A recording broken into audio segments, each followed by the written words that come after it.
તમારું નામ શું છે? મનીષ. બોલો. અમારું કહેવાનો મતલબ એટલું છે કે જીએમસી માં સરકાર આટલી ગ્રાન્ટ આપે છે છતાં આટલો કચરો નથી, લાઇટનો પ્રશ્ન છે, રોડ રસ્તા નથી, તો પૈસા જાય છે ક્યાં?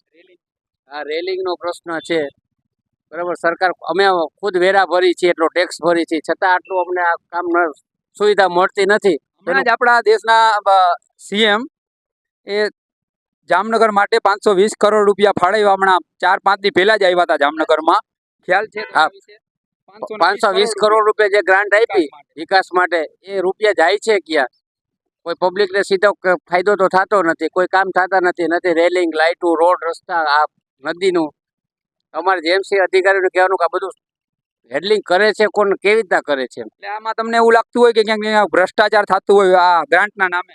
100% ભ્રષ્ટાચાર થતો જ હોય, નકર તો આ સુવિધાને પ્રાથમિક સુવિધા મળવી જોઈએ. એટલે દર વર્ષે જામનગર